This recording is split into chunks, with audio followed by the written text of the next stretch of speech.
Возьми в руки автомат Калашникова. Если сбить знаменитую фреску Микеланджело «Страшный суд», Ох, какой мерзавец! я пишу только правду. Всеми любимый писсуар. Меня не волнует слово «искусство». Какие-то девчонки, поведение неадекватного. Ну, Живопись должна создавать то, чего никогда не было раньше. с прекрасной дамой, предположим. Не вверх, а вниз.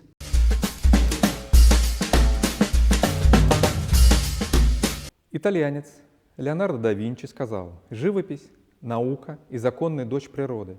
Живопись – родственница Бога».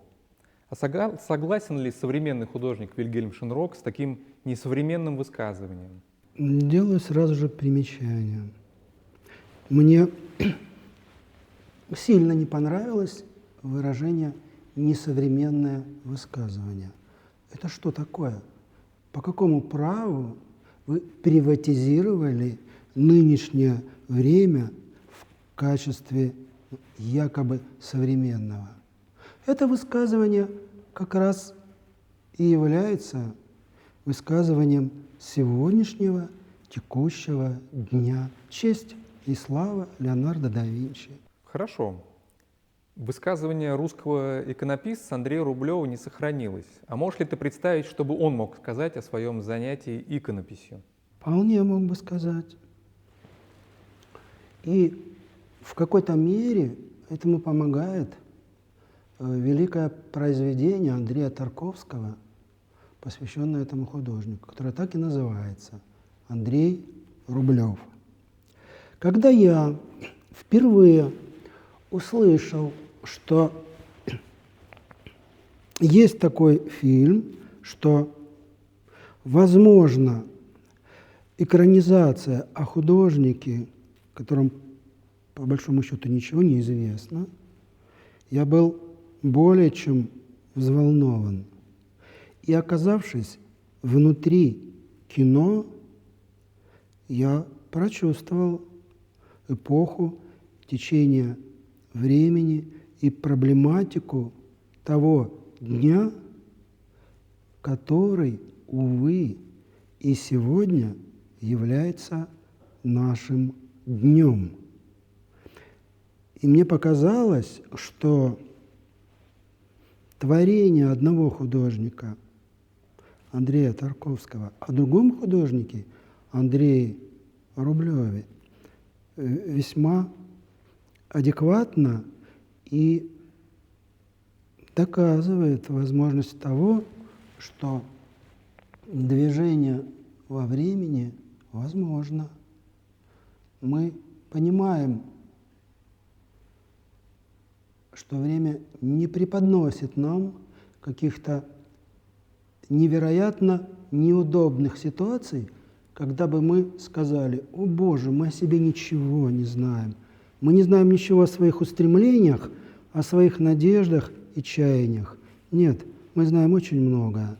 И только поэтому сразу же понимаем, что Андрей Рублев – великий художник только потому, что он отождествил природное и небесное с человеческим. И если сегодня мы говорим о двух культурах, то есть о культуре, так скажем, небесного и культуре как бы человеческого, технологического, земного, то это только потому, что мы сильно ошибаемся и построили наши человейники и курятники не весьма благообразным способом и образом. Следующий художник. В 1570 году испанский художник Эль Греко в Риме сказал папе римскому: «Если сбить знаменитую фреску Микеланджело «Страшный суд» в Сикстинской капелле, то он, Эль Греко, напишет более целомудренную и подходящую, при этом не уступая в мастерстве». О чем говорит Эль Греко? О действительно художественном исполнении или это просто речь дельца, который хочет получить дорогой заказ на работу? Это вот тот самый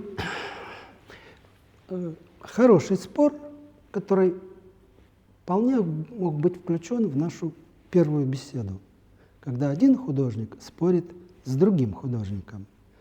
И кроме веселого курьеза, из этого ничего может не получиться.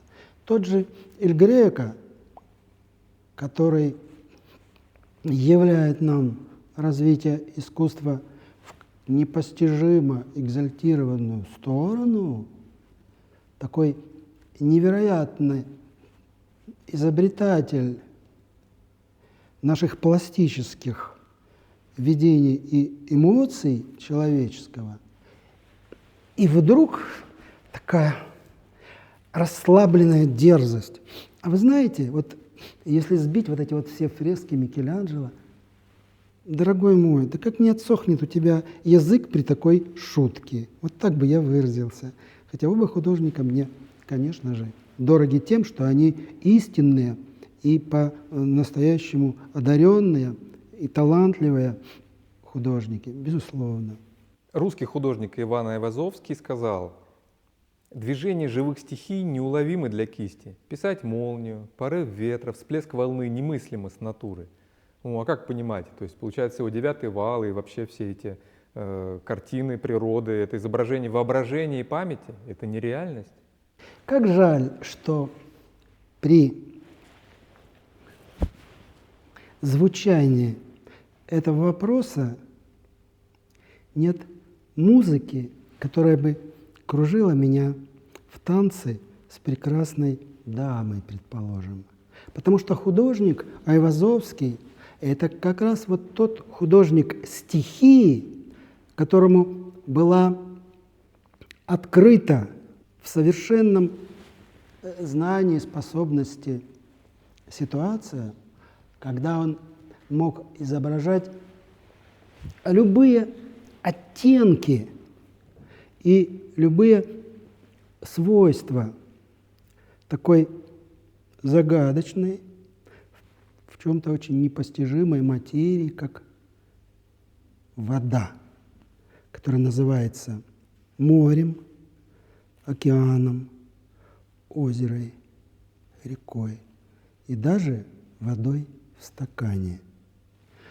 И когда гениальнейший, абсолютно гениальнейший художник Айвазовский призван к великолепию того, чтобы изображать эту стихию воды, моря, океана, делает это, не задерживаясь ни на одном из найденных образов, а творит, творит, творит.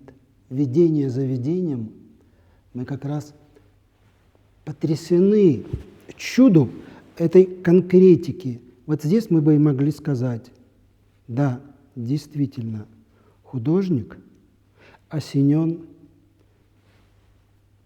безупречной гениальностью, один из величайших художников Земли.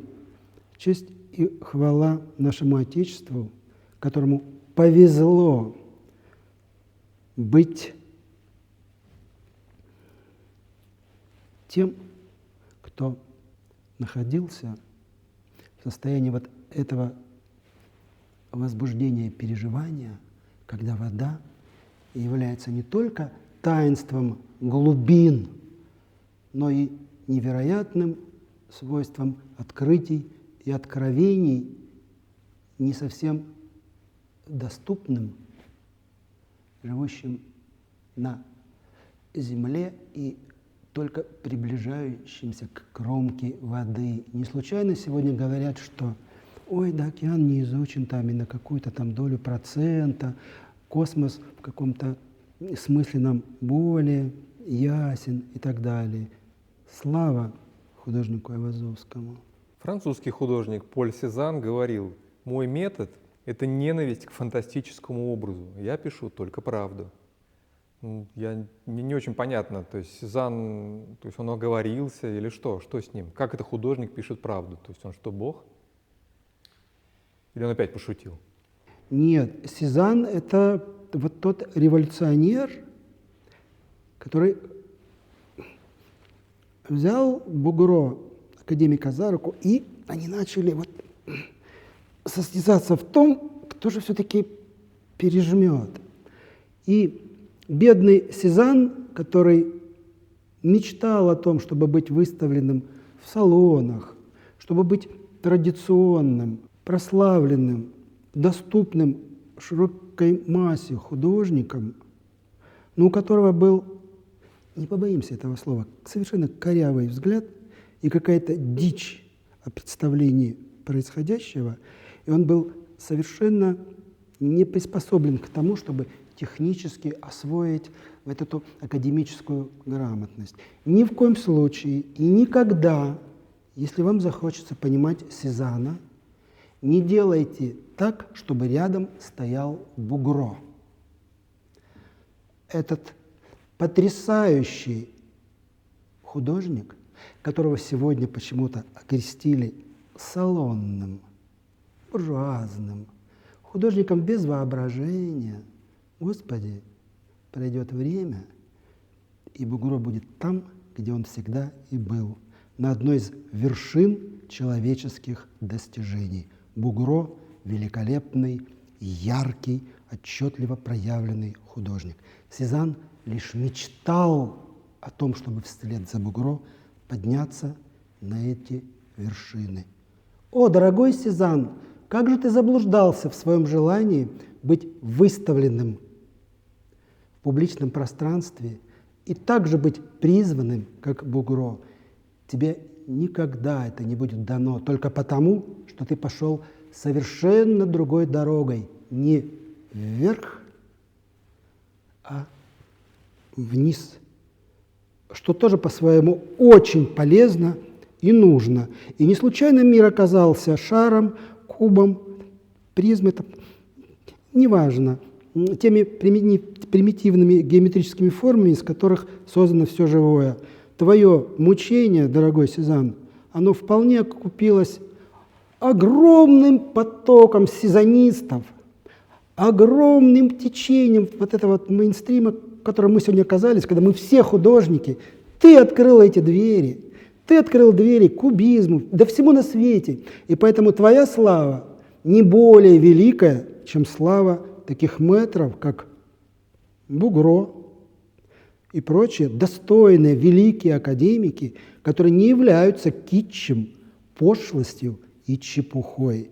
И те, кто сегодня транслирует знания о этих художниках, как довольно низких и лишенных воображения, эти люди преследуют свои культурологические, политические цели. Долой торговля искусством и нажива на беспринципной основе. Да здравствует Сезанн, о котором не надо говорить много лишнего, так же, как и Бугро. Сегодня ты выставлен там, где ты должен быть выставлен. Сегодня мечтают быть такими же открывателями и революционерами, каким был ты, но пути Господни неисповедимы. Кому-то дано, кому-то нет. И если, может быть, я забегаю вперед, только одна фраза, маленькая фраза. И если мы ненавидим сетчатку, если мы не любим глаз, да здравствует Марсель Дюшамп. Вот эта роза Силави, которая выставлена, наш всеми любимый писсуар.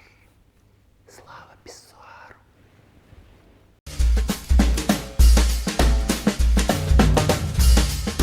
Нидерландский художник Ван Гог сказал: «Я все больше прихожу к убеждению, что о Боге нельзя судить по созданному им миру. Это лишь неудачный этюд». Шенрок, разве это не твои слова? Боже, Боже, да если бы Ван Гог сказал только эти слова, уже надо было бы ставить памятник ему в каждом художественном городе. Конечно, это так. И Ван Гог потому еще великий художник, потому что он нидерландец. А Нидерланды, как мы знаем, порождение золотой живописи, во веки веков непревзойденной и во веки веков являющиеся образцами. Поэтому простим Винсенту его земные шальные безумства. Испанский художник Пабло Пикассо сказал: «Если хочешь сохранить глянец на крыльях бабочки, не касайся их». А что лучше, не рисовать, чем рисовать?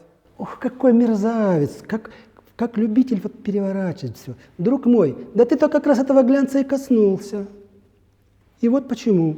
превративший живопись в дневниковое словоизвержение, живописоизвержение, ты как раз получил возможность из ничего творить все. И каждая твоя линия, каждый твой буквально плевок являются шедеврами и произведениями искусства. Да, ты достиг своего, популяризация твоя беспредельна, но, мерзавец, ты же там лежишь неспокойно. И только потому, что ты всегда был чертом, чертом ты и останешься, когда мы будем извлекать тебя оттуда на свет божественного. Но, тем не менее, это великий клоун, замечательный человек, который во многом перевернул сознание и видение гламура с тем, чтобы мы, пройдя через кэмп, оказались вновь в ситуации еще более чудовищного гламура. И весь Пикассо – это, по сути, пошлость того, что явлено перед нами в его обнаженном, растерзанном и неприглядном виде. Ну, пожалуйста, если у нас есть потребность в таком переживании, Пикассо к вашим услугам. Русский художник Казимир Малевич говорил: живопись должна создавать то, чего никогда не было раньше. Создавать, а не повторять. Вот разве такой подход не открывает путь шарлатанам в искусстве? Ну, оставим... Этого не было, ты художник. Да, оставим Казимиру Малевичу его слова и авторство для того, чтобы их не менять. Дорогой Казимир, пусть эти слова навсегда будут твоими, поскольку никакая живопись и вообще никакое искусство никогда не стремились к тому, чтобы повторить созданное Господом Богом. Да никогда этого ни в одной чумной голове никакого художника не было. Поэтому все слова – это твои, ну, так скажем, довольно пустые экзерсисы. Но, тем не менее, на гребне авангарда, на гребне революции, произошедшей в России, ты кое-что сделал. Но это разговор немножко отдельный. И я позволю себе на этом пока умолкнуть. То есть ни за, ни против, не высказаться по поводу Малевича. Итальянский художник Джорджо де Кирико говорил: не надо забывать, что картина должна быть отражением внутреннего ощущения, а внутреннее означает странное, странное же означает неизведанное или не совсем известное. Дорогие наши зрители, слушатели, я думаю, что точно попадаю в переживания каждого из вас, когда говорю, что есть художник, открывший цвет свечения солнца. И когда мы видим эти зеленовато-жемчужные свечения горизонта в его картинах, мы говорим себе: о, Боже, это метафизика. Мы говорим себе, что он открыл запредельное в земном, и мы рады этому творению. Да что там мы?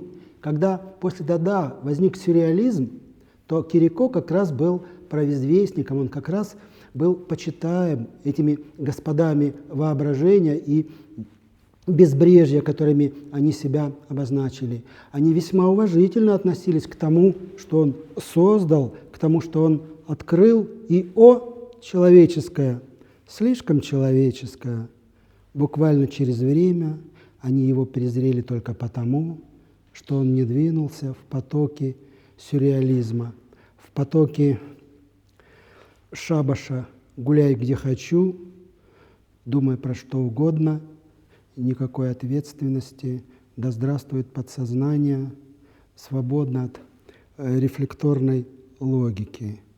И тогда обиженный Кирико сказал: господа, мне с вами не по пути, вы все шарлатаны, вы все дурачье, если не сказать о вас, что вы просто мерзавцы. Господа сюрреалисты, прочь с моей дороги, что, кстати, впоследствии скажет и Фрида Кало, которая в узком кругу этих сюрреалистов будет находиться некоторое время, в кругу Бретона, и тоже будет говорить о том же самом: Господи, да этот дурачок только мелет языками, он ни хрена не создает, ни хрена не делает. И что это вокруг этого столько шума и удивления? Итак, судьба Кирико это судьба удивительного художника, который открыл метафизику в ее основе и грамотном построении, прошел по этому пути, и трагическое завершение говорит о том, что жизнь художника бывает часто драматической. Здесь уместно сказать буквально два слова о том, что однажды в России в Третьяковской галерее была создана потрясающей красоты и проникновенности выставка, посвященная этому великому провидцу метафизики Джорджо де Кирико. Она была хорошо организована, великолепно осуществлена, сделана, и горожане получили колоссальное удовольствие от вхождения в мир метафизики Джорджо де Кирико. Испанец Сальвадор Дали сказал: «Моя живопись – это жизнь и пища, плоть и кровь. Не ищите в ней ни ума, ни чувства». Давайте так. А Дали приятно говорить, поскольку он себя аккуратно и бережно положил на рельсы масс-медиа. Ему показалось, что нынешний мир конструируется, определяется, оформляется только масс-медийной гвардией. Ничто его так не интересовало, как включенная камера, вспышка фотоаппарата, интервьюер и так далее. То есть та масс-медийная обслуга, которая из нас творит чудеса. Этот господин совершенно был сбит с толку вот этим вот цветущим буйством масс-медийности. До такой степени, что он вообще утратил связь с самим собой. И когда мы смотрим на его вот эти выпученные глаза, и на его вот эти вот усики подкрученные, с одной стороны, мы в какой-то оторопи, потому что мы понимаем, что это идиот, что это просто неосуществленный в своей дуре придурок. И тем не менее он положил столько в основу своей популярности и славы всякой чепухи, ерунды и бурлеска, что не отдать должное, не принести горстку цветов на его могилу, было бы грешно. Мы должны пожалеть этого цыпленка, пожалеть этого мальчика, импотента, который всю жизнь промастурбировал, толком-то и любви никакой не знал. Но искусство он любил. И Дали, как ни странно, да почему, собственно, странно, был великим техническим художником. И это дано было ему от Бога. Он учился, да. Но чему могут научить гениев в институтах общественных? Ничему. Все это он добился и сделал сам. Но если мы рассмотрим его судьбу в связи с его друзьями, Бюнюэлем и Лоркой, мы поймем, что этот мальчик, несчастный Сальвадор Дали, это довольно убогое, бедное в человеческой морали и нравственности существо, которое плюнуло там на могилу мамы в свое время, папа его прогнал к чертовым, в общем, прогнал, и бедный метался, ухватился за какую-то юбку русской девчонки под названием Гала, Дьякова, и выбрался чуть-чуть куда-то наверх, и всю жизнь пытался заработать деньги, доллары, при этом не утрачивая своего виртуозного таланта. И он понимал, когда его кистью руководят ангелы, он творит шедевры. И это действительно так. Несколько шедевров – это уже судьба, это уже биография. И то, что он наплодил при этом очень много различной фигни, нагородил много пошлостей, вульгарностей, несостоявшейся какой-то чрезмерной потребности быть сверхвеликим. Вот это вот «я гений», «я гений», оно как-то нас не по-хорошему утомляет. Пройдет время, и мы поставим Дали на тот пьедестал, которого он заслуживает. Это мастерски великолепный художник, не лишенный признаков гениальности. Француз Марсель Дюшам говорил: «Меня не волнует слово искусство. потому что оно было настолько дискредитировано. Поэтому я хочу избавиться от него. Сегодня существует ненужное обожание искусства. Ну вот и вот, здравствуй, Дюшан, наконец ты пришел, мы немножко тебя касались. Да, конечно, его оболгали, конечно, из него сделали такую чепуху и ерунду, что осталось только вот нам, ну да, пописать твое произведение искусства и успокоиться. Конечно, его нигде нет. Но, если мы внимательно посмотрим на строки его биографии, мы увидим тоску и печаль. Это был не совсем глупый человек, чемпион по шахматам Парижа. Котелок у него варил более или менее неплохо. Но амбиции попали не в Тулузу. Не надо было этому существу соприкасаться с живописью. Живопись, простите мне это выражение, не дала ему. И страшно обиженный, а вы знаете, что такое мужское самолюбие, самолюбие мачо, умного парня, сделала все, чтобы он ее раздавил, уничтожил эту женщину, которая ему была недоступна. Ну, не додал тебе Господь Бог, ну займись другим. Возьми в руки автомат Калашникова, бутылку Молотова, напиши лозунг революционера. Какого черта ты опрокидываешь живопись, которая вообще не твоя стезя? У тебя просто нет глаз. Ты безмозглая канарейка. Какого черта ты что-то там глаголишь о живописи? Умолкни навсегда. И когда уже в конце жизни он давал интервью, он говорил, да, прошу прощения, буквально пару слов. Вот он сделал вот этот свой, ну вы все знаете, да, писсуар там, ну его там выбросили на помойку, он никому был не нужен.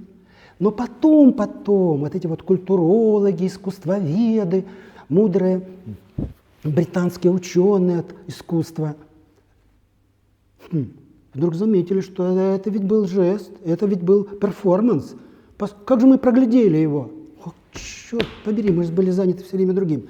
И тогда они понаплодили этих писсуаров много и рассовали их по всем музеям мира, по многим. То есть они сделали такое количество версий, что теперь мы от этого писсуара никуда не денемся. Все, он и есть, факт. Да не было его никогда, и фактом он никогда не будет. И бедный Дюшамп в этом смысле совершенно бесплоден. Он просто бесплоден, потому что работает не в той отрасли, в которой был одарен. Ну ладно. Так вот, скажем так, накануне смерти он уже понимает, что он промахнулся и говорит, ну что популярность? Я как будто бы популярен. Вот эта вот малая популярность, которая пришлась на его долю, его расстроило, потому что жил он совершенно непопулярной звездой, а скорее как, как негодяй в искусстве, который там нагадил, все напортил, накуролесил. Ну, идиот, ну что скажешь. Все равно, что, я не знаю, какой-то зал в музее там взорвал. Вот. Сказал о том, что он живет как какой-то официант безвестный, никакой славы у него настоящей нет, и прожил он едва ли не тупо и глупо при его уме. Так что да здравствует человек, который почему-то возомнил себя художником, но потом быстро понял, что он не художник. И вот эта вот картинка о тщеславии, она ценна в этом человеке как яркое, сочное, мощное поражение. Поражение в самое сердце. Не в глаз. Глаз он не любил, не ценил и ненавидел. Зрение ему было не нужно. Лучше бы он родился слепым. Еще чуть ближе к нашему времени американец Энди Уорхол писал: «Мой инстинкт в том, что касается живописи, говорит, если ты не думаешь об этом, это правильно. Как только тебе приходится решать или выбирать, это уже не то. И чем больше решений надо принимать, тем более это не то». Спасибо. Это прелестный вопрос. И если бы было позволено, я бы хотел отдельный доклад сделать по этому художнику. Он этого заслуживает. Только потому он этого заслуживает, потому что это вот как раз медийный, растворенный в каждом из нас в 8-миллиардном народе. Вот именно вот тот Уорхол, который творит все вокруг. Ну ладно, скажем так. Искусства нет, есть только технология. Суп варить не надо, я пойду в магазин, куплю банку. О, да, кстати, банку нарисую. Господа, да вы что, с ума сошли? А, да, еще есть вот эта звездная актрисулька, как ее, Мэрилин Монро. Да, это американская звезда. И вообще, я вот буду брать все на поверхности. Я так люблю вот это вот масс-медийное, я так люблю этот кич, я так люблю этот, ну вот же, ну подскажите мне это слово, ну правильно, попса. А попса, вы меня, попсу не трогайте голыми руками. Если вы не хотели бы облучиться там и вообще получить дозу такого какого-то невероятного зла, не надо. Попса – это попса. И поп-искусство – это великое американское искусство. Прям, ух! И Энди Уорхол – это король. Вот у нас есть король Филипп Киркоров. Это павлин, который выходит с перьями, да, вот на заднице с украшенными, да, и пляшет эдак, пляшет так. Ну, у него была там примадонна какая-то, она тоже. Да, я думаю, в каждой стране есть свои вот такие придурки, которые вот пляшут в трусах на сцене, там, да, ну или в перьях. Поэтому здесь не надо много говорить. Все эти короли, это не то, чтобы они были голыми, и не то, чтобы они были какими-то гадкими утятами в детстве, нет. Они просто были рождены убогими, закомплексованными, недотварями, недолюбленными, холодными и голодными, которые мы, масса, обязаны любить, обязаны обласкать, обязаны сказать им хорошее слово. Мой Энди, мой любимый Уорхол, какой же ты несчастный, какой же ты красивый в своем убожестве, в своей растленности. А какая фабрика у тебя была невероятная. 2 слова расскажу об этой фабрике. Кто был в Нью-Йорке, а вы все, надеюсь, были там в Нью-Йорке, то вы видели эту фабрику. Это довольно как бы замызганное помещение, обклеенное, сейчас я скажу чем. Вот вы когда-нибудь кушали шоколадку, там фольга бывает. Вот вы так трете, да? Ну, серебро, фольга. Ну, как еще сказать вам, даже не знаю. Конфеты заворачивают в нее. Так вот, он набрал этой фольги вот рулонами, да, и обклеил там стены, вот так вот все фольгой, и называл это фабрикой. Вы представляете, все вот в этой красоте в фольге, да, и все это фабрика. А туда поналезли там какие-то там алкаши, там наркоманы, какие-то девчонки, поведения неадекватного, ну, низкой социальной ответственности. И они начали там вот это там творить. Ну, что вот могут сотворить эти ребята? Ну что, рассказывать, что ли? Ну, не буду я туда ходить. Так вот, и Энди был королем. Он был королем этих всех тварей, этих всех вышедших из повседневного употребления джентльменов молоденьких и маленьких. И он их повел. Он их повел в сторону то ли Саудовской Аравии, то ли каких-то нефтяных денег там каких-то, когда вдруг стали платить за вот эти вот, он штамповал этой краской, там, ну вы знаете, как он делал свои картинки. Там друзья приходили, штамповали там все это. А вы же даже не знали, сколько они там, даже не знаю, заштамповались этой всякой гадостью, да? Никому не нужно, кстати. Но потом как-то раз, что-то это начали покупать. А потом, я думаю, умное американское художественное правительство понимает, что да это же наша ценность, да это же наша гордость. Да как мы можем пройти мимо Энди? И Энди стал как на дрожжах. Вот так. Я много лет прожил, поэтому я знаю, что такое расти на дрожжах. Вот так. Вначале никакого Энди не было.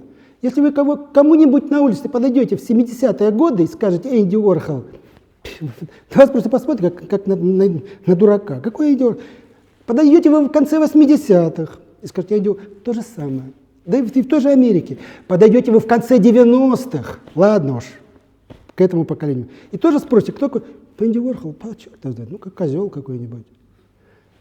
И так вот вы будете идти, и подойдете в 2024, потом окажетесь в 2038, потом окажетесь в 2049, не забывайте, и так далее. И что останется от Энди Уорхола? Только сожаление о том, как низко может примерять искусство на себе ничтожность человека, его потребность быть прославленным, быть ярким королем, быть возле Голливуда, светиться, потому что светятся другие.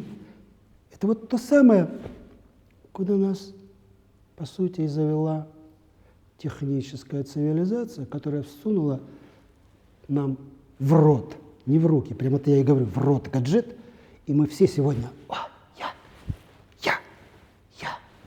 я, каждый художник. Но не так это. Вот в этом смысле Энди Уорхол прекрасный образец того, как человек есть фикция, его просто нет. Это человек, которого нет, не было и не будет. И в этом его величие, потому что, тем не менее, как ни странно, но должно быть воплоти, он все-таки существовал. Итак,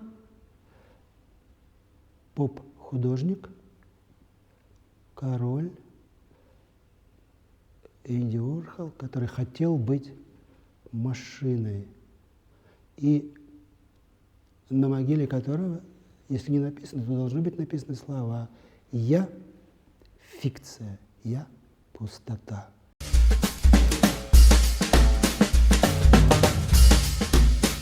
Британец Дамьен Хёрст создал работу «Акула в формальдегиде». Это известно. Мы уже о ней сегодня говорили. Название работы «Физическая невозможность смерти в сознании живущего». Ты под такой формулировкой подпишешься? Может быть, действительно, Хёрст уже это вот последняя точка в искусстве, и все закончено? Минутку. Сосредоточились. Итак, повторяйте нам название. Название «Физическая невозможность смерти в сознании живущего». Смотрите. Физическая. Да, физическая. Невозможность. Да, невозможность. Смерти. Боже, смерти. В сознании. Вот над чем бьется сегодня технология. Что такое сознание?